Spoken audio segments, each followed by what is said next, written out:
organizando estas cosas debidamente.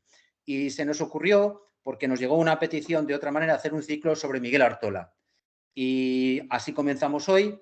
Vamos a comenzar con Guadalupe, en Gómez Ferrer Durán. Hemos hablado ya previamente con ella y nos va a dar una versión de la aportación que hizo Miguel Artola a la configuración del contemporaneismo. Ella lo conoció, lo tuvo cerca y nos puede hablar con mucho conocimiento de este tema. Nuestro objetivo es que los doctorandos de nuestro programa y los demás inscritos en él sepan quién es Miguel Artola. Es una triste pena que falleciera el año pasado, que no pudiéramos hacer esto en el mismo momento en el que se nos planteó, pero una vez que hemos podido poner en marcha todo esto, pues hemos continuado con la idea y creo que no podemos empezar hoy de mejor manera. Así que le doy la palabra a Guadalupe. Ya sabe que lo hemos pensado más como formato charla que como formato ponencia o conferencia y que la deseamos pues que se sienta cómoda en este medio para que nos cuente lo mucho que sabe. Muchas gracias, Guadalupe, por haber aceptado la invitación. Guillermo, tú moderas a partir de ahora. Pues muchas gracias, Fidel, por la presentación, pero de cómoda nada, porque yo estoy acostumbrada a estar con los alumnos, verles las caras, ver cómo se aburren, tratar de recogerles y así frente a la pantalla la verdad es que me resulta incómodo, pero trataremos de, por supuesto, recordar a Miguel Artola y cumplir con lo que tú me has encargado. Yo quisiera comenzar dándote las gracias a ti, Fidel, por la invitación a participar en este seminario que tiene como motivo recordar a Artola. Mejor diría, al maestro Artola. Pero también quisiera expresar mi satisfacción por formar parte de este seminario que reúne, si yo no estoy equivocado según me dijiste, a los estudiantes del máster interuniversitario y de doctorado de 7 facultades. Me explicaré. El máster fue creado por una iniciativa personal cuando yo era directora del Departamento de Historia Contemporánea de la Facultad de Geografía e Historia de la Complutense, en los inicios de este siglo. El Ministerio ofrecía la posibilidad de una reforma de la enseñanza que empezaba no por la base, sino por la cúspide. Posibilidad que me pareció interesante, aunque no la más adecuada, y traté de ponerla en marcha. Recurrí al profesor Antonio Niño para que me ayudara en la tarea, y la tarea fue mucho más difícil de lo que podía suponer. Encontramos dificultades en nuestro rectorado e incluso en el propio decanato. Si bien tras una larga charla con la decana Mercedes Molina, cambió de actitud y el buen hacer de Mercedes Molina fue decisivo para que nuestro rector nos diera el visto bueno y pudiéramos actuar. ¿Se me oye bien? Sí. ¿Guillermo? Sí, se le oye perfectamente. El rectorado veía bien la conjunción y tuviéramos una buena relación y tuviéramos un máster común con la Autónoma de Madrid, pero no con otras universidades. La relación con la facultad madrileña fue magnífica. La profesora Pilar Toboso y los profesores Juan Pro y Juan Pal Montojo fueron nuestros interlocutores y desde el primer momento vieron claro el proyecto y nos animaron a que prosiguiéramos juntos el objetivo de crear un máster interuniversitario. Me puse en contacto con los departamentos de las distintas facultades que iban a formar parte, Zaragoza, Cantabria, el País Vasco, etc. Y visité personalmente la de Santiago, la Autónoma de Barcelona y la de Valencia. Costó trabajo y hubo que vencer muchos obstáculos, pero en el curso 2005-2006, si no recuerdo mal, comenzó su andadura este máster. Y es por ello por lo que hoy, 16 años después, ya jubilada pero activa, me siento muy feliz de estar entre ustedes y comprobar en directo la vitalidad y buena andadura de aquella iniciativa que comenzó hace más de 3 lustros. Perdonen esta digresión, que aunque sea personal, pienso que también puede resultar interesante para recordar el nacimiento de este máster que se encuentran cursando muchos de ustedes.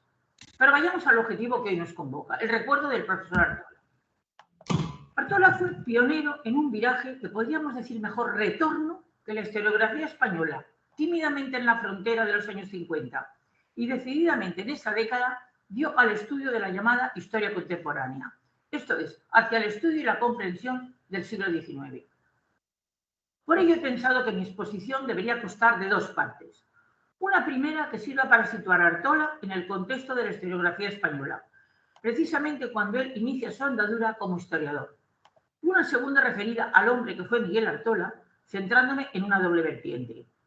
en el comienzo de su carrera profesional y en su talante personal.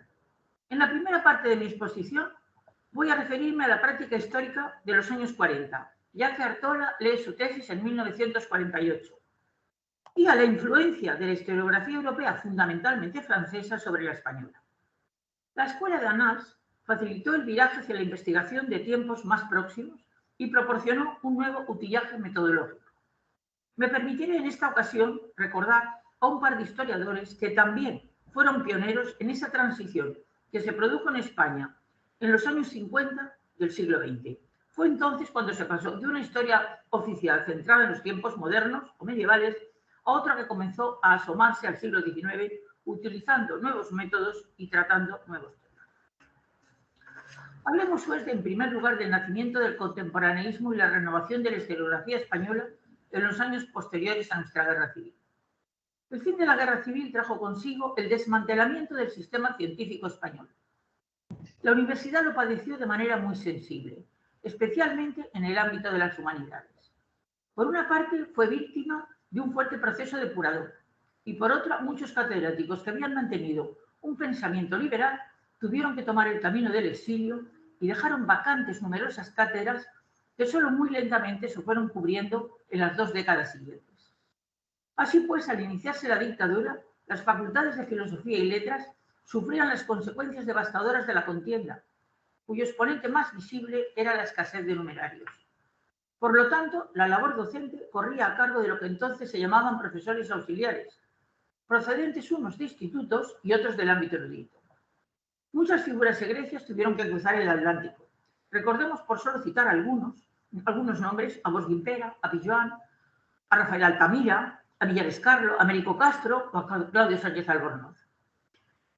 Pero todos mantuvieron una actividad grande en los nuevos emplazamientos. Quisiera hacer una mención especial ahora a don Claudio, que en su sede de Buenos Aires puso en marcha un centro de estudios medievales y promovió una revista, Cuadernos de Historia de España, en cuyas páginas tuvieron cabida diversos historiadores de la península que trabajaban en otras especialidades. Por otra parte, desaparecieron determinadas instituciones, el Centro de Estudios Históricos, la Junta para la Ampliación de Estudios o la Residencia de Estudiantes, y en su lugar surgió una nueva y ambiciosa institución con el objetivo de integrar todas las actividades culturales del país, el Consejo Superior de Investigaciones Científicas.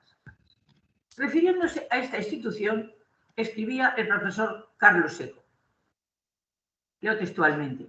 Junto al desmantelamiento material y legal se había producido, y era lo más grave, el condicionamiento ideológico, para los que nutrían los menguados cuadros universitarios de la Nueva España.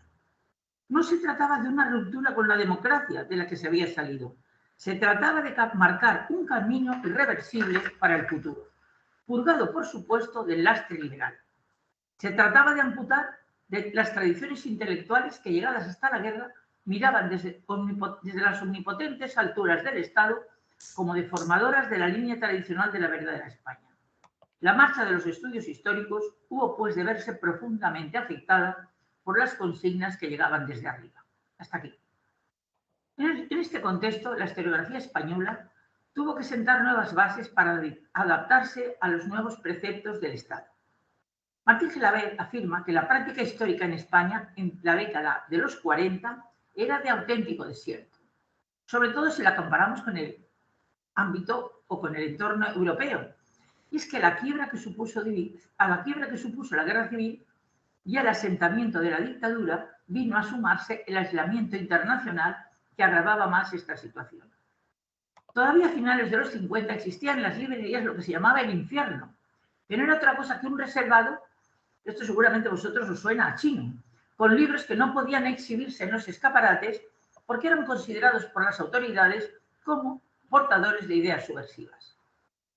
Las directrices dadas por la dictadura en el ámbito de la historia suponían que había que olvidar los siglos XVIII y XIX. De hecho, se trataba de construir una historia de España atenida a una imagen convencional, ditirámbica, basada en el modelo imperial, el de los reyes católicos y de los austrias. Y había que olvidar toda la época cubierta por la Ilustración y el liberalismo de las 3 últimas centurias, que era oficialmente condenada y vista como la anti-España.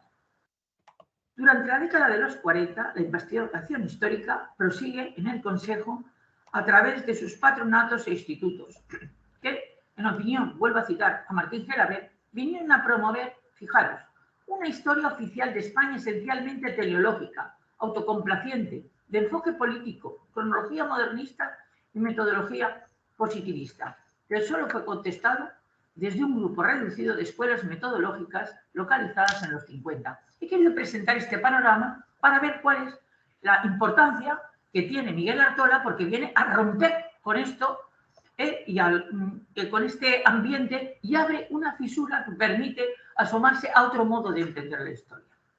Por eso, decía, es precisamente entonces, en el comienzo de los 50, cuando publica la tesis doctoral Miguel Artola, Los afrancesados, que enlaza con la escuela liberal anterior a la guerra, y cuando aparece ese grupo inconformista de investigadores con las prácticas usuales de la historia política oficial, es decir, en la década, en los albores de los 50.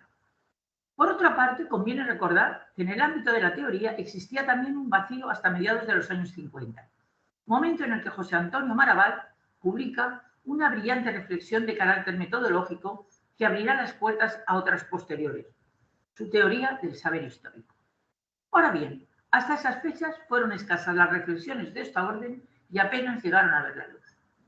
Tal vez convenga recordar también la aportación de algunos intelectuales procedentes del bando vencedor que se movían en el campo de la historia del pensamiento y de la cultura. Sería el caso de Lain Entralgo, Luis Díaz del Corral o el propio Maravall, que recuperaron el legado de las generaciones, la del 98 y la del 14. Y, cómo no, la figura de Ortega y Gasset, tras el exilio vuelve a España, ya en los 50, y que abría el campo al estudio de las generaciones en la historia, que ha tenido mucha repercusión. Tras esta breve referencia a los condicionamientos que tuvo la historiografía española de posguerra, voy a referirme al contexto histórico en que se produce el retorno al contemporaneismo en el que inicia su carrera el profesor Artola. Para entender lo que fue en sus comienzos el ochocentismo español de posguerra, hay que recordar un doble antecedente del mismo. Por una parte, y de manera más bien inmediata, esa condena global que la historiografía nacionalista había lanzado sobre el nefasto siglo XIX, haciéndole responsable, tras un juicio sumario, del abismo existente entre la historia soñado pretérita, la llamada historia imperial, y la España real que vive los tiempos del imperialismo. Condena que la guerra civil, insisto, convierte en doctrina oficial. Por otra parte, existe el hecho de toda una tradición historiográfica procedente del mismo siglo XIX, sobre la cual va a sentarse en principio, para continuarla o para negarla, el nuevo ochocentismo de posguerra. Esta tradición historiográfica, generalmente designada como historiografía liberal, que es sobre la que se apoyará y proseguirá el profesor Artola, era una historiografía liberal que tenía diversidad de matices, enfoques, pero que arranca en el siglo XIX con los historiadores de la Guerra de la Independencia. Recordemos en cabeza de todos los historiadores al conde de Toreno, con su clásica historia del levantamiento, guerra y revolución en España, 1835-1837, para continuar ofreciendo a lo largo de la centuria una interrumpida línea de grandes cultivadores de la historia que les fue contemporánea. Todos ustedes recuerdan al Calavariano, al Marqués de Pilar Flores, Pidala, Castelar, Morayta, Pimentel. Quisiera destacar de todas maneras a tres figuras, por más que uno no sea estrictamente español. Me refiero a Modesto Lafuente, Oliveira Martins y a Pérez Galdós. Esta corriente liberal proseguirá en el primer tercio del siglo XX con Pérez de Guzmán, Maura Gamanzo, Jerónimo Becker, Rafael Altamira y más posteriormente, un poquito posterior, Melchor Fernández Almagro. Dicho esto, centrémonos en el ochocentismo de posguerra, en esa etapa que podríamos llamar del marasmo al despegue. En torno a 1950 se va a producir en España un movimiento renovador de los estudios relativos al siglo XIX, por parte de muy diversos núcleos, a veces contrapuestos, pero que van a comportarse, de hecho, como los distintos cilindros de un motor que empieza a funcionar. Todos ellos reciben su fuerza de manera más o menos inmediata o indirecta de la tradición historiográfica anterior a la Guerra Civil. Diversa tradición historiográfica, como veremos, pero anterior a la Guerra Civil. ¿La vais siguiendo? ¿Me oís, Guillermo? ¿Sí? Sí. Sí, se la escucha, se la escucha. Como no os veo, me da un no sé con Sí, quién vale. estoy hablando. Mantenemos los micrófonos apagados para que Sí. se los escuche mejor. No, claro, claro. Es necesario recordar a 3 historiadores: Federico Suárez, Miguel Artola y Pedro Leinentalgo. Federico Suárez intentará poner en marcha un siglo XIX Menéndez Pelayano. Miguel Artola será un continuador riguroso de la historia liberal y Pedro Laín se sentirá atraído por el legado cultural del siglo XIX. Si en la línea Menéndez pelayista cupo a Federico Suárez el papel de pionero a la vuelta del siglo XIX por parte de ciertas promociones universitarias de posguerra, en la línea que continúa la tradición historiográfica liberal corresponde un papel análogo a Miguel Artola, si bien con un futuro más brillante y certero. 1953 es el año que Suárez publica Los sucesos de la granja, precisamente el mismo año que presencia la aparición de Los afrancesados de Artola. Los afrancesados era su tesis doctoral, leída en 1948, que tropezó para su publicación inmediata, como no, con la censura. Si bien pudo ver la luz 5 años después, precedida de un comentado y significativo prólogo firmado por la más egregia de las plumas liberales existentes en España, la de Gregorio Marañón. Tal vez sea bueno llamar la atención acerca de que los jóvenes historiadores de entonces, nacidos entre 1917 y 1923, buscaron su aproximación al siglo XIX a través de sus décadas iniciales, a través de la Revolución Liberal, buscando la etapa más histórica, más remota del mismo y eludiendo otras que, como la Restauración, habían recibido un tratamiento por parte de las promociones anteriores de preguerra. Y este fue el caso de Artola. Sin duda, el tema de su tesis era incisivo por varias motivaciones, tanto porque el término afrancesados tenía en aquel momento una connotación peyorativa y se había utilizado en la historiografía nacionalista para descalificar la historia española de las últimas centurias, como porque el tratamiento dado al mismo por el autor revelaba una actitud de desentendimiento previo respecto a todo tabú, bien dispuesto a la libre ponderación de unos hechos y unos documentos. El trabajo de Artola manifestaba una ausencia de retórica más próxima a la sequedad expresiva. Manifestaba a la sequedad expresiva que a la matización afectiva y emocional, cargada de antipatías o simpatías hacia el grupo humano analizado, como era común entonces. Y es que su objetivo era cimentar su trabajo sobre un sólido aparato erudito. Artola se manifestará ya desde su primer libro como continuador de la historia liberal, y así se afirmará en la década de los 50 con su espléndida obra de 1959, Los orígenes de la España contemporánea, iniciada por una afirmación que no me resisto a leerles y a repetirles. 1808, escribe Artola, es el año crepuscular de una España nueva, que en sus grandes rasgos continúa vigente en nuestros días. Vigente en nuestros días tras las efemérides gloriosas de la Guerra de la Independencia. Y se produce entonces un gigantesco esfuerzo revolucionario para dar al país una estructura nueva. Aquí, como en Francia, la revolución necesitará decenios antes de su definitivo triunfo. La ausencia de una auténtica visión de nuestra historia más inmediata, continúa Artola, ha permitido y permite los comentarios fáciles y los juicios peyorativos sobre uno de los periodos más fecundos, cualquiera que sea su sentido, de nuestra vida nacional, en que la apariencia caótica ha bastado a ocultar su radical trascendencia y su sentido unitario y progresivo, término que utilizo en su simple valor etimológico de avance en dirección a una meta, absteniéndome por el momento de toda valoración moral o política en relación con las ideas propuestas. Esta idea de considerar al siglo XIX caótico, yo lo padecí. El siglo XIX, la época de Isabel II, era una reina un poco de cascos fáciles, la república era una sucesión de presidentes, los españoles eran ingobernables. Es decir, sobre el siglo XIX o se pasaba muy rápidamente con un sentido negativo o incluso se saltaba en los centros de enseñanza secundaria e incluso en la universidad clases en los primeros años de la década de los 50. Sin duda, el profesor Artola fue un pionero en la vuelta al mundo contemporáneo en el ámbito de la historia política. Primero, prosiguiendo la historia liberal y a continuación incluyendo los nuevos métodos y temas que gracias a la historiografía europea, fundamentalmente francesa, habían entrado en España y habían contribuido a renovar nuestra historiografía. Junto a Miguel Artula, hubo otros pioneros en el giro que se produjo desde una historia social centrada en tiempos medievales o modernos hacia la más próxima del siglo XIX, llamada entonces contemporánea. Me referiré muy brevemente solo a dos de ellos, a Jaime Vicens, que se centró en la historia social y económica, y a José María Jover, que introdujo nuevos métodos para el estudio de la política exterior y de las relaciones internacionales. Es bueno comenzar recordando que el estudio del movimiento liberal que tuvo en España durante la que se produjo en España durante la Guerra de la Independencia y prosiguió el siglo XIX adelante, se centró fundamentalmente en el estudio de unas formas políticas y de unos esquemas institucionales. Ello hizo que quedaran planteados una serie de interrogantes y se evidenciara la necesidad de penetrar en estratos más hondos que el de las ideas y las formas políticas, en que se manifestaba de manera inmediata la revolución liberal. Insisto, conviene tener presente, pues, que la historiografía española procedió antes al estudio del análisis del Estado y de la cultura que al de la sociedad que les había dado soporte. Fenómeno, por otra parte, que no puede sorprendernos si tenemos presente el contexto histórico del momento.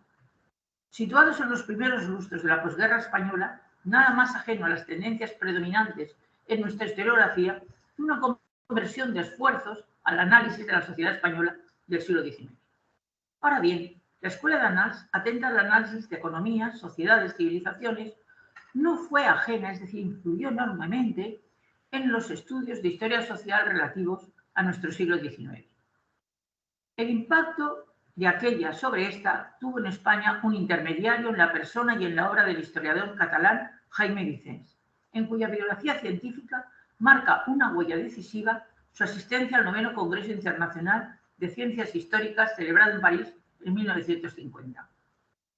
Jaime Vicens, antes de su asistencia al Congreso Internacional, era un historiador sólidamente instalado en la tradición historiográfica de la Renaixença catalana, investigador de la época de los trastámaras y de los reyes católicos, desde una perspectiva catalana afecto a una metodología muy depurada, erudita y atento por los años 40 a las tendencias geopolíticas que estaban en boga.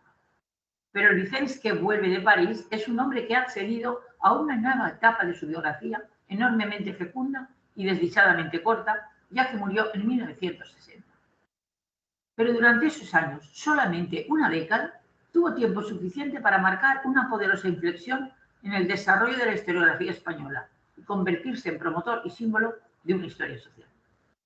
Una historia social nueva en España. Son significativos los cambios en que se opera su conversión. Por una parte, transita desde una historiografía política e institucional construida a partir de una metodología positivista y erudita a una historiografía social apta para la determinación de lo cuantitativo. Y por otra, vira también desde una temática bajo medieval y renacentista a unos temas de historia contemporánea. Pero tal vez lo más profundo y ambicioso de su conversión sea su aspiración integradora en busca de una historia total, tal como la promovía en aquel momento Etienne Fehr. Otra gran aportación de Vicens fue su decidida actitud a superar la historia nacionalista tan apoyada políticamente en aquellos años y muy especialmente su decidida voluntad de no segregar la historia española de la historia europea de los 3 últimos siglos, aunque España siguiera rumbos divergentes. Recordemos que en la Europa del imperialismo la política exterior de Canova era de recogimiento. Recordemos que la revolución industrial que aparece en Inglaterra a fines del XVIII y se extiende por el norte de Francia y Alemania en el siglo XIX, en España apenas se había calado, hasta el punto que hubo historiadores en la segunda mitad del XX que decían que en España no había habido ninguna revolución industrial. En fin, el profesor catalán que se afirma en los años 50 adelante es consciente y está preparado para una función de orientador, de guía intelectual que afecta ante todo a su pueblo, Cataluña, pero que no se desentiende del conjunto de los pueblos españoles. No quisiera exagerar, sería muy difícil hacerlo acerca del papel de Vicens en la historiografía española, pero conviene tener presente que en su empeño por lograr una historia integral dejó planteados una serie de problemas no resueltos que serían posteriormente interrogantes a ir superando. Por lo demás, sin duda, en España, incluso al margen del propio Vicens, ya se estaban abriendo ventanas usó esta expresión de abrir ventanas que utilizó el profesor Santos Juliá para referirse, en un homenaje que le hicieron a Juvenal Carlos III, a una conferencia que dio en abril de 1951 en el Ateneo. Afirmaba Jover, desde la tribuna del Ateneo, que era necesario, a vuelta de la primera mitad del siglo XX, ganar para la historia escrita una centuria que su generación no había conocido. Y en este empeño había que referirse a todos los grupos sociales del pueblo español. Pero no es a este sector de la historia cultivada por el profesor murciano al que quería referirme cuando aludía a su labor de pionero, que sin duda también lo fue en esta temprana irrupción en la historia social del siglo XIX, sino al ámbito de la política exterior y de las relaciones internacionales. Para Jover también fue decisiva su asistencia al 10º Congreso Internacional de Ciencias Históricas celebrado en Roma. Por segunda vez, después de la Guerra Civil, la primera fue la presencia de Vicens en París, aparecían historiadores españoles en un congreso internacional. Sin duda, este congreso en sí fue decisivo en muchos aspectos. Supuso el reconocimiento de la historia como ciencia del hombre y de la realidad concreta, y produjo un viraje hacia posiciones de izquierda debido a la nutrida presencia de la Europa del Este y de la historiografía marxista. Recordaba Jover que fue invitado por la delegación marxista para asistir pues, a una copa o a un evento. Claro, el desconcierto en los 1955, en un régimen franquista todavía duro, de asistir a una reunión marxista, recurrió al profesor Antonio de la Torre, que era, diríamos, la cabeza más autorizada de la delegación española, y le dijo que sí. Recordaba lo tenía como un recuerdo enriquecedor. Le habían regalado una manitrosca, una muñeca de estas rusas que conservaba en su despacho con gran cariño. Y es que para Jover la asistencia al Congreso fue una gran experiencia que removió sus ideas, le planteó nuevos problemas y le ofreció otros esquemas a la hora de enfrentarse con la política exterior de España y su relación con Europa. Lo que vino a renovar en España en estudio de la política exterior y de las relaciones internacionales, reducidas entonces casi enteramente al ámbito de la historia diplomática. Esta nueva forma de abordarla se manifestará ya en 1956 en una conferencia que funcionará en Río. Política atlántica y política mediterránea en la España de Fico. 2 años después, con motivo del 150 aniversario de la Guerra de la Independencia, pronunciará otra conferencia en Zaragoza, la Guerra de la Independencia Española en el marco de las Guerras Europeas de Liberación, 1808-1814. En ella situaba la Guerra Española en conexión con las otras 2 guerras de liberación europeas, la alemana y la rusa. La Guerra de la Independencia no era algo peculiar español. La historia de España quedaba integrada, quedaba en relación con la historia europea, como pretendía también, y lo había intentado el profesor Arturo. En fin, entre 1957 y 1960, publica Jover 3 trabajos sobre Carlos V, con los que cierra su etapa modernista y termina de perfilar el giro que debía experimentar el estudio de la política exterior. En ellos ponía de manifiesto una nueva forma de abordar esta disciplina. Una nueva forma en la que el historiador tenía que tener en cuenta las bases geográficas y sociales y los aspectos económicos y ideológicos. La apuesta del profesor murciano por la estrecha relación entre las estructuras sociales, los hombres y las ideas era clara, y era evidente que quería necesaria la incorporación de lo que Renouven llamara las fuerzas profundas para el entendimiento de las relaciones internacionales. La huella de Renouven, Chabot, Claudel, Barraclough, era evidente en sus palabras y en sus citas. He tratado de presentar en esta primera parte de mi conferencia el panorama de la historiografía española de posguerra y el giro que experimenta hacia el contemporaneísmo desde la década de los 50, refiriéndome primero a Miguel Artola, que prosigue el surco de la historiografía liberal española anterior a la Guerra Civil y que enriquece muy pronto con las aportaciones de la historiografía europea. Y paralelamente he aludido también muy brevemente a la renovación de la historiografía española a partir del contacto de 2 historiadores con la historiografía fundamentalmente francesa por su asistencia a los congresos internacionales de ciencias históricas en 1950 y 1955. La realidad es más compleja y mucho más rica en nombres y matices, pero en esta ocasión me ha parecido más oportuno presentar unas líneas claras a una costa de ser consciente que dejaba muchos nombres y muchos problemas en el camino. Me centraré en esta segunda parte de mi conferencia en una doble vertiente del profesor Artola, en el historiador y en el hombre. Escribía Fernando García de Cortázar que todo intelectual deja 2 obras. Una, la suma de sus textos escritos. Otra, la imagen que del hombre se forman los demás, resumida con no escasa frecuencia en un símbolo que se apodera de la imaginación de la gente. De ambos aspectos me gustaría hablar, si bien del primero lo haré de manera muy breve, ya que otros en este pequeño ciclo de conferencias les corresponde tratar con mayor conocimiento lo que fue la obra del profesor Miguel Artola. Respecto del segundo, recordaré los rasgos que definían su personalidad, la imagen que conservo de mi relación con Miguel Artola, las impresiones que recogí acerca de él y lo que se podía adivinar que quedaba bajo su trato amable, respetuoso, a veces serio, pero siempre con una reserva de humor. La obra de Miguel Artola está en la memoria de cualquier historiador del siglo XIX español nacido después de 1960. Su trascendencia para el conocimiento de la contemporaneidad española es de tal envergadura que no hay tesis doctoral sobre la política y la economía del 800 que no lo cite. Por eso forma parte de nuestro paisaje memorístico. García de la Concha lo definió en la entrega del premio Lorenzana, que le fue concedido en el 2008, como un verdadero maestro universitario que a lo largo de su dilatada trayectoria incrementó el conocimiento histórico y creó escuela. Y yo añadiría, una espléndida escuela que ha ido llevando a cabo el estudio de la historia contemporánea española. Y es que sin duda Miguel Artola fue uno de los más brillantes y sólidos historiadores contemporaneistas españoles del siglo XX, centuria en la que desarrolló la parte fundamental de su carrera. Su extensa obra combina en amplias dosis erudición, ambición teórica, prestigio académico, reconocimiento editorial y coherencia historiográfica, al mismo tiempo que manifiesta una continua evolución en sus planteamientos, introduciendo nuevos temas y métodos en su investigación. Una mezcla explosiva que le ha convertido en un autor indispensable para comprender la renovación que experimentó la historia española desde la segunda década del franquismo. El profesor Artola fue uno de los grandes renovadores de la historiografía española durante el periodo franquista, desplazando la atención hacia la edad contemporánea y reivindicando la riqueza de un siglo XIX que el franquismo había condenado al olvido, cuando no al rechazo. Esta actitud innovadora se anunciaba en la tesis con la que obtuvo el título de doctor en la Universidad Central en 1948, Historia Política de los Afrancesados, 1808-1820. Publicado 5 años después por problemas con la censura, como he señalado anteriormente con el título de Los afrancesados.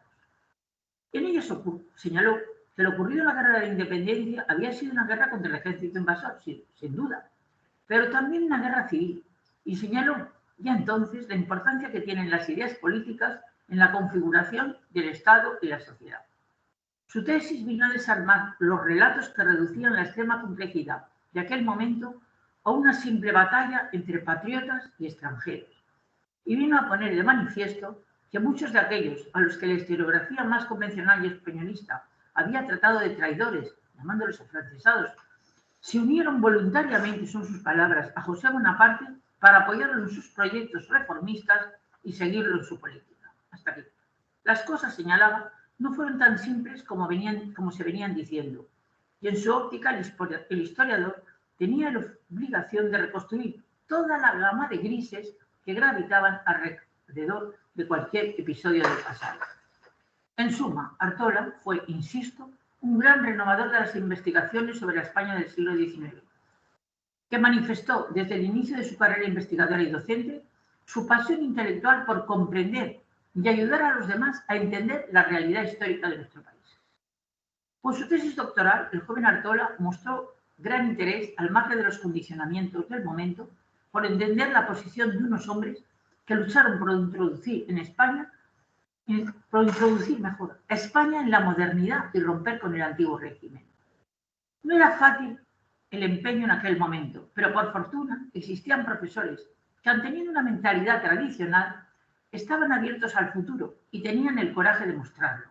Y esa fue la suerte de Artola, encontrarse con un buen director de tesis que le permitió adentrarse por los nuevos caminos del siglo XIX. Me refiero a don Ciriaco Pérez Bustamante. Luego volveré sobre ello. Artola mostró desde sus inicios una gran curiosidad intelectual por conocer cómo se había formado la nación española, y de ahí su interés por el estudio de los inicios de la Revolución Liberal y su amor a la libertad que ésta traía. Este interés por poner de manifiesto la formación de la moderna nación española se plasma en dos obras posteriores, solo me voy a referir a ellas. Una de 1958 y otra de 1959. En este año, 59, publica Los orígenes de la España contemporánea, que encuadra la revolución liberal que se inicia en España durante la Guerra de Independencia en una nueva perspectiva de inspiración liberal.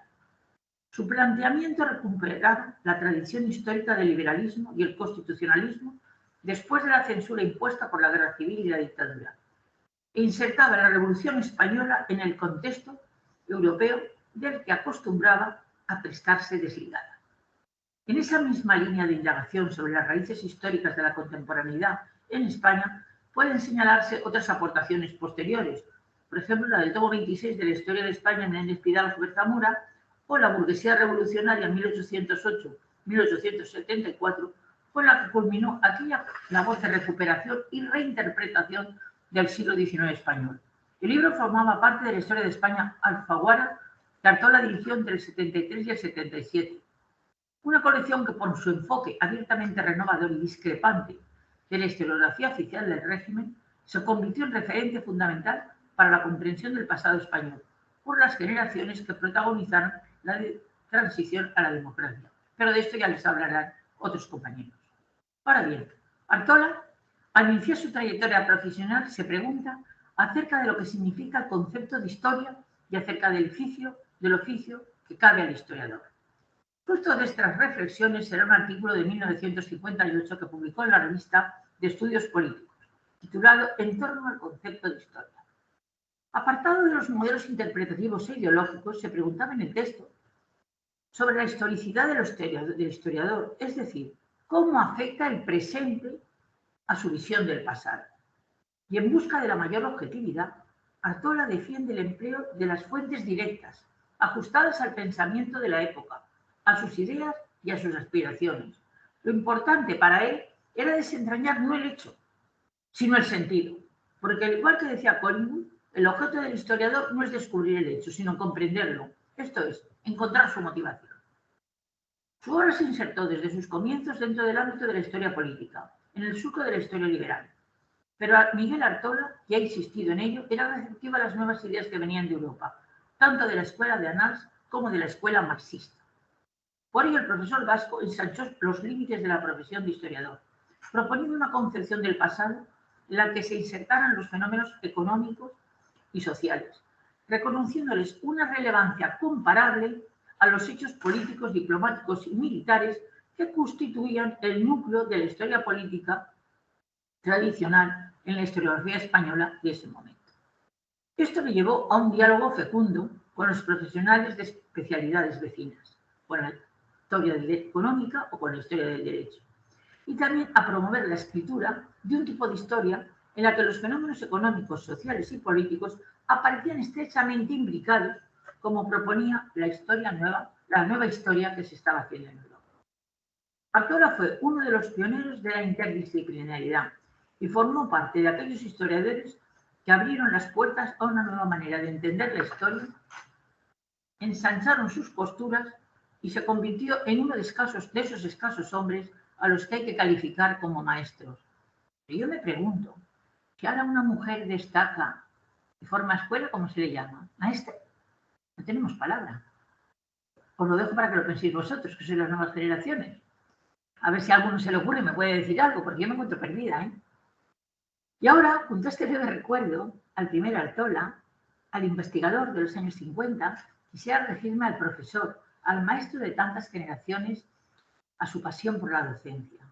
Por ello es necesario señalar que paralelamente a sus aportaciones en el terreno de la investigación, Artola desarrolló una dilatada labor docente en la que aplicó métodos que resultaban innovadores en el panorama de la Universidad Española del Franquismo, desde el franquismo de los años 50. Apelaba al sentido crítico de sus discípulos, a los que más que imponer un relato histórico acabado, impulsaba a hacerse preguntas y a dudar del conocimiento establecido. La clave de esta enseñanza estaba en el acceso directo a los documentos históricos para someterlos a un análisis y comentario. Era consciente, y así lo afirmó, que había habido una evolución en el ámbito de las humanidades, si bien no tan espectacular como el que había habido en el ámbito de los conocimientos científicos y tecnológicos.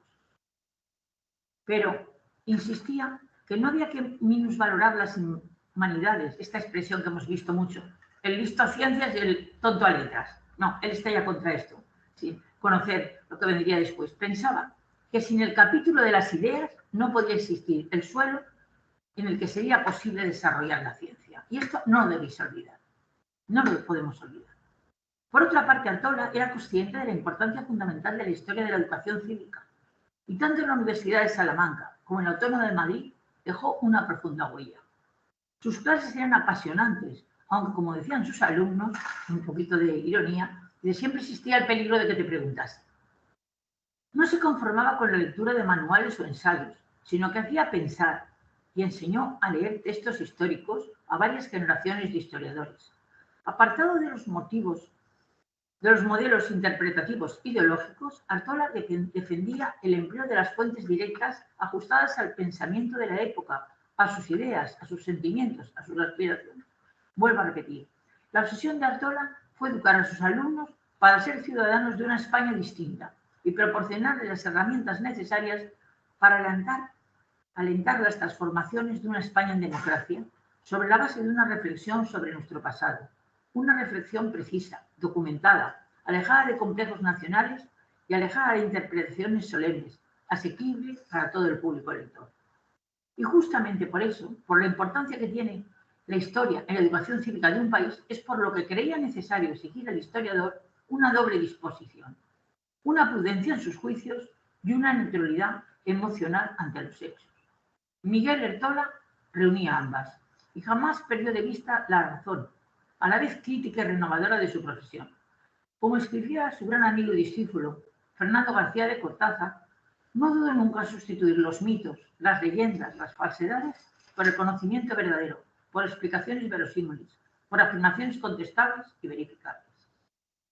El profesor Artola creó escuela y muchos de sus discípulos han sido referentes de esta disciplina. Entre otros, todos ustedes tienen en la memoria los nombres de Manuel Pérez de Ledesma, Pilar Toboso, Fernández Pinedo, Ángel y Fernando García de Cortázar, Maisy Cabrera, María Jesús Matilla, Pilar Forguera. Pero permítanme que haga una postilla personal.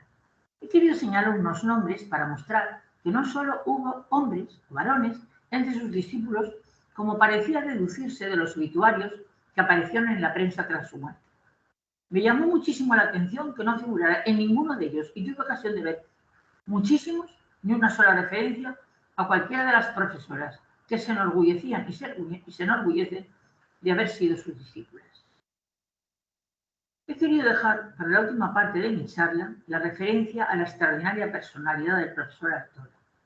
En ella me referiré a algunos rasgos de su trayectoria vital, de los que soy deudora a mi buen amigo Fernando García de Cortázar, que fue uno de sus más queridos y excelentes discípulos. Y cómo no, les contaré una serie de recuerdos personales, fruto de mi relación con el profesor vasco, al que no solo admiré como maestro, sino como un ejecutivo de la historia. Miguel Artola nació en San Sebastián en 1923 y allí permaneció hasta los 17 años, fecha en que vino a Madrid para estudiar Filosofía y Letras en la Universidad Central, hoy Complutense, la única que existía en aquel momento en la capital de España. Terminada su carrera, entró como becario en el Consejo Superior de Investigaciones Científicas, situado entonces en pleno centro de Madrid, en la calle Medinaceli 4. Recuerden que, como dije anteriormente, el Consejo tuvo un papel principal para articular la práctica histórica de los años 40, junto con una serie de instituciones locales que, promovidas por el gobierno, tuvieron también gran actividad. Recuerdo dos solas, la de Fernando Chol, la de Fernando Católico Zaragoza o la de Alfonso Magnánimo en Valencia. Ahora bien, el Consejo, que como digo era el principal centro de investigación, en este consejo convivían distintos institutos, el Jerónimo Zurita, el Fernández de Oviedo, el Diego Velázquez, el de Geografía. Pero quiero recordar el de Fernández de Oviedo, ya que Artola inició en su carrera investigadora una vez concluida su licenciatura. Entre los catedráticos adscritos al mismo, es necesario recordar, vuelvo a citar su nombre, a don Ciriaco Pérez Bustamante, catedrático de Historia Moderna en la Facultad de Filosofía y Letras. Profesor de carácter tradicional, muy respetuoso con los alumnos, cuya investigación no interfería, sino que alentaba. Tal vez por ello se convirtió en maestro de algunos jóvenes licenciados de brillante porvenir. 3 de ellos formaron un trío en el primer momento. Un murciano, Pérez de Tudela, un madrileño, Carlos Seco, y un vasco, Miguel Artola. Ya me he referido anteriormente a los inicios de la vida profesional del profesor. Quisiera ahora centrarme en el hombre. ¿Cómo era Miguel Artola? Físicamente era un hombre imponente, alto, fuerte, algo calvo desde bastante joven, un hombre que irradiaba decisión. Yo diría incluso que a primera vista imponía, no por su posición jerárquica, sino por la resolución y autoritas que transmitía, y eso a pesar de su trato cordial y de la sonrisa amable con su pizca de ironía que solía acompañarle. Artola poseía una gran precisión para conceptualizar, tenía una gran capacidad organizativa y además de las obras que ustedes conocen y de las que los compañeros más autorizados que yo les hablarán, estuvo planeando una gran historia de España con el Banco de Bilbao que no llegó a buen puerto. En el trato era siempre amable, respetuoso, dispuesto a la comprensión y a prestar ayuda al que le reclamara, si bien exigía a cambio seriedad y responsabilidad. Sabía que algunos podían acercarse a él para conseguir una beca más fácilmente. No le importaba, pero como recordar a Mercedes Cabrera, le seguía muy de cerca en su tarea para que cumplieran su compromiso. El trabajo constituía para Artola el gran proyecto que le motivaba y daba sentido a su vida. Amaba la vida y amaba el trabajo, y para él la primera no podía existir sin el segundo, escribió el profesor Antonio Lorza en su obituario, recordando sin duda una entrevista que hizo en el 2013 para El País, en la cual le preguntaba cómo y por qué a sus 90 años continuaba trabajando. Me permitirán que les transmita literalmente su respuesta, porque a mi juicio lo retrata fielmente. Decía Artola: el trabajo formaba parte siempre en mi vida, junto a cosas a las que fui renunciando. El problema, además, es que para vivir necesitas tener una actividad, contar con algo que te ilusione, y sin el trabajo no puedo imaginarme los efectos perniciosos que ello podría tener para mi salud. Obligada a preguntarme todas las mañanas qué voy a hacer en las próximas horas, lo que esto le retrata perfectamente. Después de su jubilación como profesor universitario, Artola se mantuvo intensamente activo y productivo. En este periodo publicó numerosas obras que respondían a preguntas de gran calado que desbordaban su dedicación a la historia de España y venían a adoptar perspectivas más amplias en cuanto a temas, espacios y tiempos. Siguió impulsando y coordinando obras colectivas en colaboración con historiadores de distintas generaciones, publicando en 2 tomos en el 2007 Una historia de Europa. Publicó también los 9 volúmenes de la colección Las Constituciones Españolas y en el 2012 Una historia de la ciencia en colaboración con el profesor Manuel Sánchez Ron. La muerte le sorprendió cuando trabajaba en una revisión profunda de la historia de la Revolución Francesa como acontecimiento fundador de la contemporaneidad, que en su opinión todavía no estaba comprendida en su totalidad. El profesor Artola tenía una excelente prosa con un estilo muy peculiar que a muchos les gustaba llamar el estilo Artola. ¿En qué consistía? José Antonio Martínez Torres, abruptamente, a mi entender, decía que consistía en prescindir de lo que anteriormente habían escrito otros historiadores. Yo matizaría. A Miguel Artola le gustaban sobre todo las fuentes primarias y solía prescindir a menudo de las secundarias como no los creían imprescindibles. El medievalista Ángel García de Cortázar, discípulo y amigo, le llamaba empresario de la historia, porque el profesor vasco creía necesario que se retribuyese el trabajo del historiador. La sociedad, decía, que paga al fontanero, al carpintero, al médico o al abogado, cree que la cultura es un bien espiritual que no debe ser retribuido. Y aunque el hablar de dinero pudiera parecer entonces, e incluso hoy antiestético, tratándose del ámbito de las humanidades, Artola pensaba que en el mundo en que vivimos era un modo de dignificarla, opinión que comparto plenamente. No quiero dejar de recordar la gran amistad y afecto que le unía con Francisco Tomás y Valiente, fraguada en los años que ambos coincidieron en Salamanca y continuada en Madrid, donde la Facultad de Filosofía y Letras compartía edificio con la de Derecho. Por ello, el asesinato de este a manos de ETA en 1996 le sobrecogió sobremanera. Sin embargo, jamás se pronunció contra ETA. Y es algo que llamó la atención sobre todo de algunos de sus amigos vascos. Tal vez ayude a entenderlo lo que me comentaba un gran amigo y discípulo suyo, también mío, vasco, Fernando García de Cortázar, que decía: mira, Fernando, yo quiero veranear tranquilamente en San Sebastián. Nunca en las entrevistas le gustaba hablar de política y cuando se las ponían delante daba un quiebro ingenioso que el entrevistador se veía obligado a recoger. Se cuenta de él una anécdota ocurrida poco después, anécdota, ¿no? Una realidad, poco después de la transición, en 1983. Estaba reunido con un grupo de universitarios para hablar de las perspectivas de fin de siglo, y uno de ellos le preguntó: ¿qué le falta a España para ser un país como Francia o Alemania? Y él, tras un brevísimo silencio, le respondió con una seriedad no exenta de ironía: tiempo. Insisto, Artola eludía siempre hablar de política, y tal vez es bueno recordar ahora la entrevista que Maribel Merino le hizo en 2000, porque da buena idea de cómo era Artola. Le preguntaba acerca de cómo creía que se resolverían las tensiones existentes entre las regiones autonómicas y el estado de las autonomías, pero él, que sabía esquivar y desviar balones, le respondió: eso no es una pregunta para un historiador. Sin embargo, como la periodista insistiera, arguyendo que eran cuestiones sobre las que él, por su profesión, podía tener las claves para intuirlo, Artola, muy cortés pero tajante, le respondió echando mano una vez más de su sentido del humor: déjeme que ocurra, se lo cuento. Sin embargo, sí hubo una cuestión sobre la que en el 2005 aventuró su opinión, al menos en 2 ocasiones. Coja la fecha porque era un momento que había un exceder de las autonomías. Y fue acerca de lo que suponía un Estado federal o un Estado autonómico. Entrevistado por María Antonia Iglesias en ese año, ésta le preguntaba por la fiebre autonómica que se estaba produciendo, y Artola le respondía: creo que caeríamos en un error serio si confundiéramos federalismo con autonomía.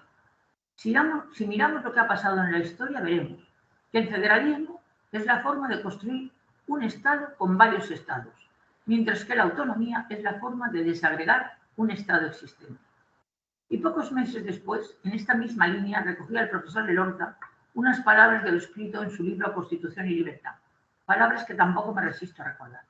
El Estado federal es obra de una asamblea constituyente que reduce la soberanía nacional a la independencia del Estado y no reconoce a los Estados federados capacidad para cambiar la forma de gobierno o para abandonar el Estado en que se han integrado. Si comparamos ambos textos, creo que la visión de Artola es clarísima al respecto. Pero cambio de tercio. Artola tenía varias aficiones: la navegación, los castillos, los ferrocarriles. Ya cumplidos los 50, descubrió el placer de la navegación solitaria, no para recorrer grandes distancias, sino para acercarse a los puertos cercanos de su amarre en San Sebastián. Y disfrutó mucho. Hablaba de ello y se le iluminaban los ojos. Le gustaban también visitar castillos. Y es curioso que ajustara visitas para hacerlos con mucho tiempo. Decía también su amigo Ángel García de Cortázar que acordó con él a un año vista encontrarse en un sitio y lugar determinado. Y así lo fue. Es verdad que no había ni móviles ni WhatsApp, pero si recuerdo esto es para señalar cómo en un ámbito distinto al profesional, Artola tenía un gran sentido de organización y de planificación. Y al hablar del ferrocarril no me refiero al plano profesional, tema que trató en el 78, sino a la confianza que tenía en este medio para cortar distancias, conectar y ampliar horizontes. Para Artola esto era muy importante, y si recordemos que en la campaña del franquismo España había estado muy introvertida, el asomarse a Europa era para él fundamental. Yo conocí a Artola poco después de su llegada a Madrid. Por mi condición de mujer de un compañero, mi trato con él fue desde el primer momento de igual a igual, a pesar de la diferencia de años y del nivel académico de cada uno.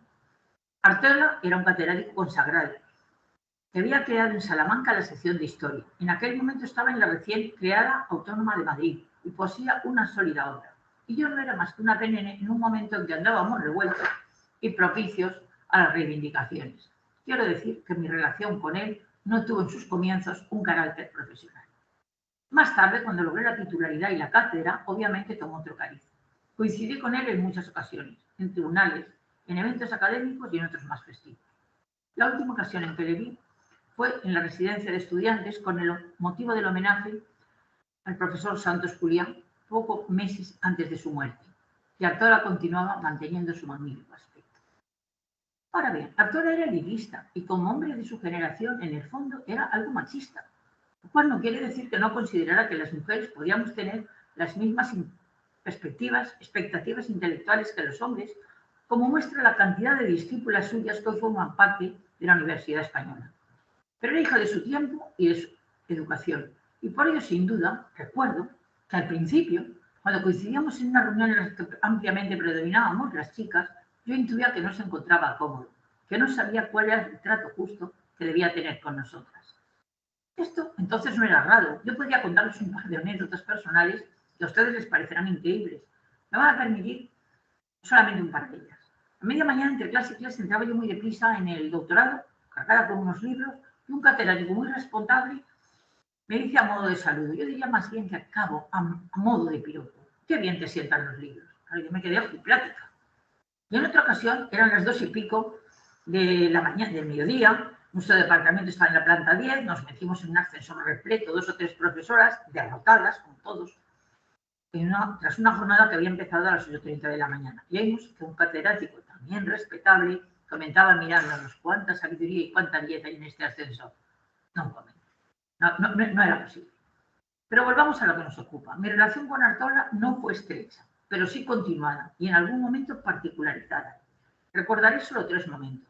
Mi participación en la Junta de la Asociación. ¿Me permites 5 minutos más? ¿O estáis ya agotados? Sí, continúe. Lo que si son 5 minutos, continúe. Son 5 minutos, te lo prometo. Vale, pues continúe. Mi participación en la Junta de la Asociación de Historia Contemporánea, mi participación en un tribunal que debía decidir sobre quién debía recaer el premio Artola y su asistencia en la Complutense al congreso que tuvo lugar con motivo del bicentenario de la Guerra de Independencia. Fui requerida para formar parte de la Junta de la Asociación de Historia Contemporánea que él presidía a los 4 años de fundarse, en la primera renovación de la Junta. Me llamó la atención que, aunque esta teóricamente era una representación del conjunto del profesorado, en el que sin duda predominaban las mujeres, aunque con una categoría inferior, esto es, pertenecíamos al cuerpo de titulares, solo había dos catedráticas, si es que había una, de Historia Contemporánea en el primer lustro de los años 90. En la Junta solo había una mujer y en un puesto poco relevante. Y todavía 4 años más tarde, cuando yo la abandonaba y se planteaba la composición de la siguiente, y esto es lo más grave a mi juicio, no se percibía la discriminación que esto suponía. Afortunadamente se corrigió. En el 2008 se celebró en la Facultad de Geografía e Historia de la UCM un congreso para conmemorar el bicentenario de la Guerra de Independencia. Tuve ocasión de llevarle en una ocasión en mi coche. Él ya no conducía y, aunque estaba bien, se resentía de no tener la agilidad de antes. No sé si por coquetería, porque no lo he dicho, pero don Miguel era coqueto en el mejor sentido de la palabra. Fuimos charlando como siempre. Era un buen conversador y con sus más de 80 años le recuerdo perfectamente lúcido, ocurrente, cordial, incisivo, con el magnífico sentido del humor de siempre. Los premios Artola, después del fallo, terminaban con una comida en la que se reunió el tribunal con Artola oficialmente para darle cuenta de los trabajos presentados, pero que en realidad se convertía en un rato de convivencia presidida por la charla y el humor de don Miguel. Le recuerdo como si fuera ayer y le veo cercano, conversador, derrochando su gracia y su ironía. De modo más directo tuve ocasión de comprobar la gran calidad humana y afectiva de Miguel Artola, que encubría con su gran racionalidad. Fue con ocasión de la muerte de mi hijo. No pude asistir ni al entierro ni al funeral y se presentó de improviso, a pesar de que no era habitual esa relación, para mostrarnos su cercanía y su afecto. Se lo agradecí profundamente. La otra ocasión fue en la Academia de la Historia, con ocasión de la misa y funeral que hubo con motivo de la muerte de mi marido.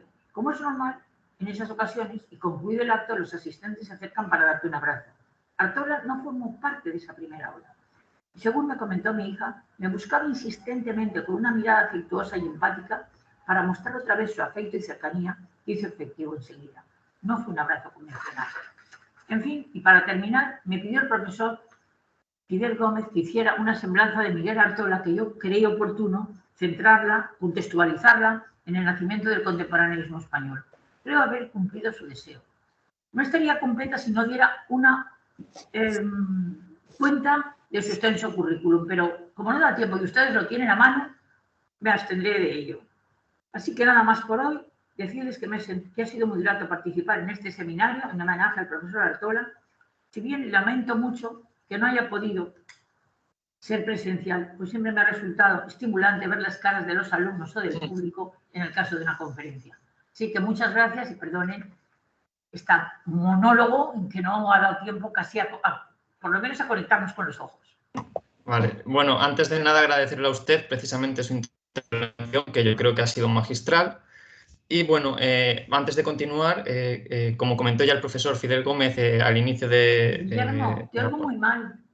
¿Me escucha mal? Ahora un poco mejor. ¿Ahora? Sí, ahora sí. Vale, bueno, pues eso, que ante todo agradecerle su participación por la buena charla, que además ha sido muy interesante. Y antes de continuar, como ha comentado el profesor Gómez al comienzo de la ponencia, abrimos un periodo de exposición de ideas, de opiniones y demás, para que esto no sea solo un monólogo, sino que sea un diálogo. Si alguien se anima, puede tomar la palabra. Guillermo, si no hablar, pues yo mismo puedo hablar. Sí, por supuesto. Vale, pues nada, tomo la palabra. Me van a disculpar y me va a disculpar sobre todo Guadalupe que no pueda encender la cámara. No se trata de ningún tipo de ocultación de mi identidad, es que sinceramente no tengo la capacidad, pues estoy con el fijo de casa y no tengo cámara. Entonces, bueno, tendrá que ser así solo en modo audio. En todo caso, quería comenzar por agradecerle la conferencia, que en realidad ha sido interesantísima y nos ha acercado a ese Artola no solo humano, que creo que en esa última parte ha sido pues muy entrañable y nos ha acercado al personaje también desde el punto de vista personal, sino también, y yo creo que eso para nuestros estudiantes ha podido ser quizá también muy útil, esa primera parte en la que nos habla de esos esos inicios del contemporanismo en España, y que ha trascendido más allá de la figura de Artola para hacer una especie de balance de cómo a partir de la posguerra empieza a configurarse ese reinicio más bien de los estudios sobre el siglo XIX en España. Y una duda que quería preguntar, que creo que podría también ser de interés, es, nos ha hablado de cómo Artola se parte de esa línea de la historiografía liberal para después acercarse a las corrientes europeas, fundamentalmente anales y también al marxismo. Y quería preguntar o que nos pudiera ampliar un poco en ese sentido, qué autores pudieron quizá influir más a Artola en esas corrientes y hasta qué punto en esos años era fácil o más complicado encontrar esa bibliografía, si se pudo acceder a ella a través de viajes internacionales, en España era accesible, y hasta qué punto, bueno, pues no sé si nos puede abundar en estos aspectos. De todas maneras, eso, agradecerle la conferencia y darle la enhorabuena, porque realmente ha sido muy enriquecedor. Yo creo que en España, en aquel momento, era muy difícil salir cruzar la frontera de los Pirineos. Recuerdo que en alguna ocasión el profesor Carreras Ares, puede que el mismo fueran, pero yo creo que no era corriente en absoluto. Yo creo que tuvo que alimentarse más bien de lo que nos llegaba desde fuera, desde aquí dentro, fundamentalmente de la escuela de Anal, pero sobre todo él vivió, yo pienso, que de esa historia política que se había hecho en España con carácter liberal antes de la Guerra Civil. Pero él tenía una curiosidad, él veía que aquello no le convencía, él veía que España había cambiado, que España tenía que insertarse en las coordenadas europeas y buscó en la historiografía europea, yo creo que fundamentalmente en la escuela de Anals, pero claro, la historia de Anals tendía más a la historia social, a la historia económica, que integró después. Por eso yo creo que primero fueron historiadores españoles los que en él bebió, tal vez Fernández Almagro, no, que Fernández Almagro fue más bien profesor, yo te diría más directo de Carlos Seco, pero yo creo que también bebió en esas fuentes y después se alimentó de la corriente de Anals, de los maestros de Anals, que vinieron a ensanchar ese marco de la historia puramente política, estrictamente política tradicional, tal como se cultivaba en España. Pienso, pero no te podría decir mucho más de esto, porque no conozco exactamente la biografía, creo que todavía hace falta alguna biografía de Artola, o que por lo menos viendo las citas de sus primeros, no, y la verdad no lo he hecho en este momento, debiera haberlo hecho, de los afrancesados, ver qué citas tiene, en esas citas bibliográficas veríamos los autores que le han influido directamente. Así que yo lo que te invitaría es a que vieras en su tesis doctoral, vamos, en los afrancesados, que es la publicación,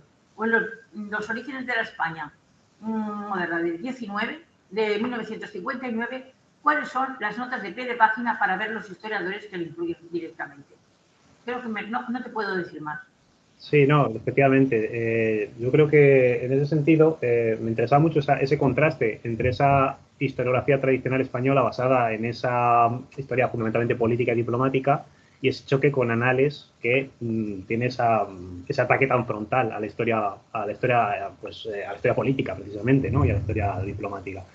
Y cómo, además, también creo que eso es interesante, ese punto que usted ha comentado, de cómo yo creo la metodología de Anales, muy basada en el trabajo con fuentes primarias, encaja perfectamente en esa forma de trabajar que nos mencionaba de Artola, que es básicamente centrado en las fuentes, ¿no?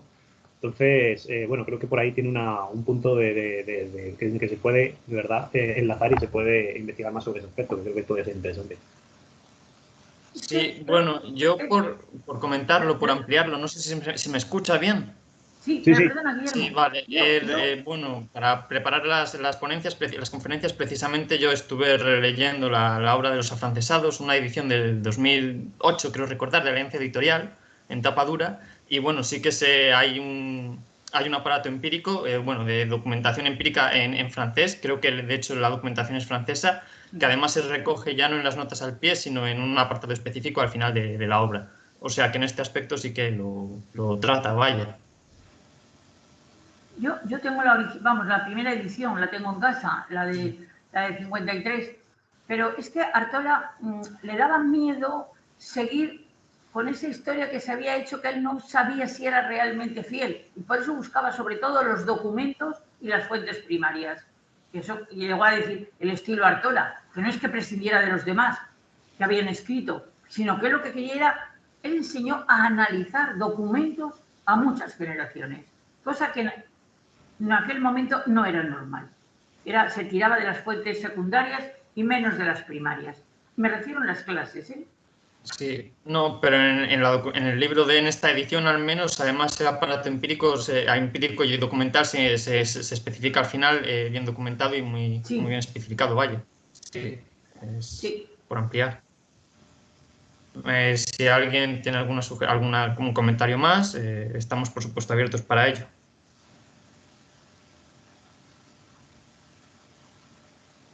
Yo quería primero agradecer a Guadalupe lo magnífica que ha sido su charla, su intervención, su ponencia, la queremos llamar como la Fidel, no queramos, te oigo.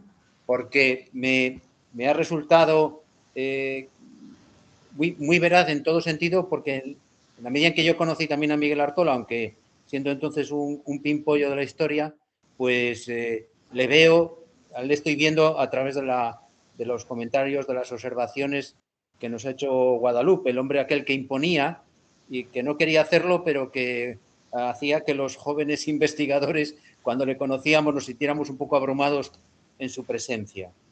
Y también comparto completamente lo que ha dicho sobre su obra y sobre su legado, sobre la profesión, sobre los contemporaneistas españoles, que todo lo que estamos haciendo ahora es ser un poco artorianos en alguna medida.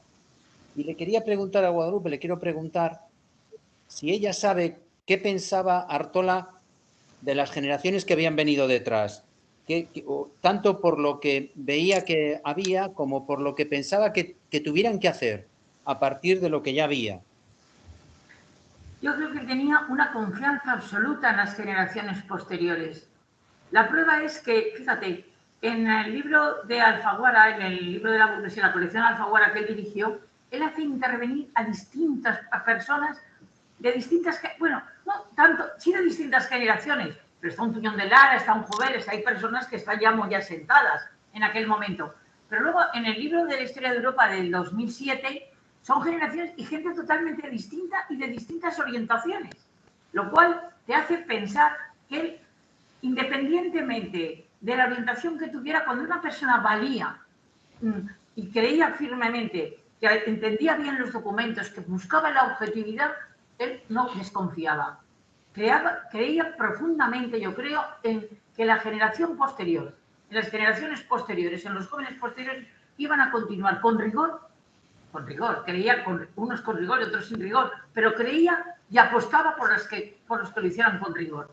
Y en ese sentido formó a sus discípulos y eligió a los que iban a colaborar con él y fueron muchos. Sí. Gracias, Guadalupe. Yo no sé, Fidel, si he hecho lo que tú me habías pedido. mucho mejor que lo que te puedes imaginar. O sea que yo estoy muy satisfecho. Pues Y me te alegro agradezco porque mucho. fue un encargo que no dudé, solamente que por mi cariño y admiración con Artola no pude resistir a aceptarlo. Sí.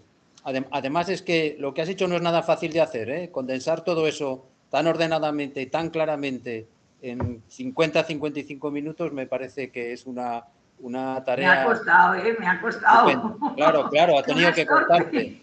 Ha tenido que costarte. Muchas gracias, Guadalupe. Muchísimas Vale, gracias. gracias a vosotros porque me he sentido muy a gusto en este seminario. De verdad, Bueno. que ha sido mi pequeña contribución a una deuda que tenía con el profesor Artola. Sí, y no podíamos haber empezado mejor, es lo que tengo que decirte. Pues en las próximas os escucharé. Me mandáis el link, Guillermo, me mandas el link para que desde casa lo pueda escuchar, ¿vale? Tanto a Pilar como a Moncho, ¿vale? Muchas gracias. Muchas gracias, Guadalupe. Vale, adiós. Si alguien más quiere intervenir o si no, podemos cerrarlo aquí. Se han quedado aburridos y dormidos, te lo aseguro. Ya no tienen ganas de decir nada. Yo creo de todas formas. Entonces, bueno, si lo damos por finalizado ya, lo que sí me gustaría es recordarlos, bueno, precisamente las siguientes exposiciones. La siguiente conferencia será precisamente de una de las pupilas que acaba de comentar la profesora, que será Pilar Toboso, el 3 de noviembre, que cae el miércoles a esta misma hora, y cuyo título será Miguel Artola, el renovador de la historia contemporánea. Así que, bueno, les cito a este mismo link y hasta la próxima. Muy bien, muchas gracias. Pues muy buenas tardes.